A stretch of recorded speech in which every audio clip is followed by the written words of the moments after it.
लिखने वाले ने भी बड़ा कमाल लिखा है। सपने और लक्ष्य में बस एक ही अंतर होता है।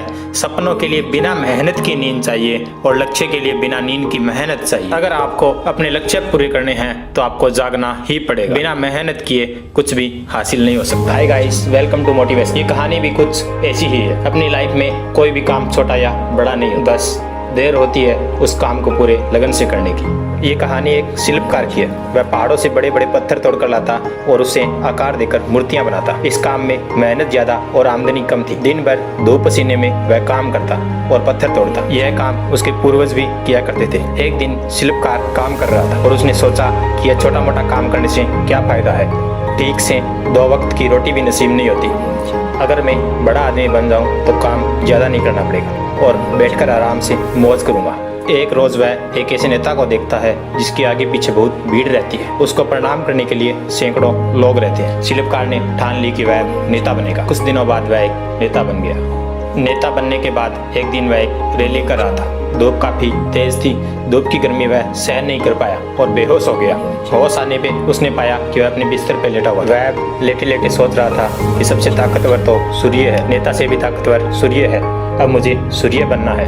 कुछ दिनों बाद ऐसा ही हुआ कि वह सूर्य बन गया। शिल्पकार अब गर्व से चमकता रहता और भीषण गर्मी उत्पन्न करता। तभी उसने देखा कि एक मजदूर खेत में आराम से काम कर रहा है। उसने गर्मी बढ़ाई और मजदूर को परेशान करना चाहा, पर ऐसा नहीं हुआ। मजदूर बड़े ही आराम से काम कर रहा था। सूर्य की इतनी तेज गर्मी को हवा रोक रही थी।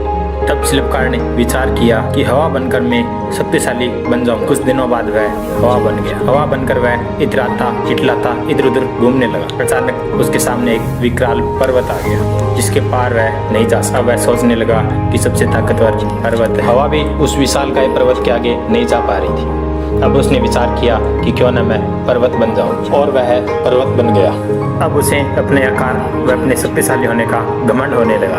वह पर्वत बनकर बड़ा इतराने लगा। कुछ दिनों बाद उसे छेनी व हथौड़ी की आवाज सुनाई दी। वह आवाज उसे परेशान करने लगी। वह छेनी व हथौड़ी की आवाज से बहुत परेशान होने लगा। छेनी व हथौड़ी की आवाज इतनी तीखी थी कि वह उसको तोड़े जा रही थी। जब उसने देखा तो एक शिल्पकार उस पर्वत को तोड़ रहा था। अब उस शिल्पकार के सामने वह पर्वत कुछ नहीं लग रहा था। शिल्पकार की लगातार छेनी से हथौड़े से वह पर्वत टूटता जा रहा था। वह काफी परेशान था। नींद खुली तो उसने आईने में पाया कि वह विशाल पर्वत को तोड़ने वाला, साहस करने वाला शिल्पकार कोई और नहीं, वह खुद ही है। अब वह जान चुका था कि दुनिया में कोई भी काम छोटा या बड़ा नहीं होता, बस उसको करने की लगन छोटी या बड़ी होती है। ये छोटी सी कहानी आपको क्या सिखाना चाहती है ये तो आप जान ही चुके हैं। कर दिखाओ कुछ ऐसा कि लोग करना चाहें आपके जैसा। जल्द ही मिलते हैं एक नई कहानी के साथ। मुस्कुराते रहिए।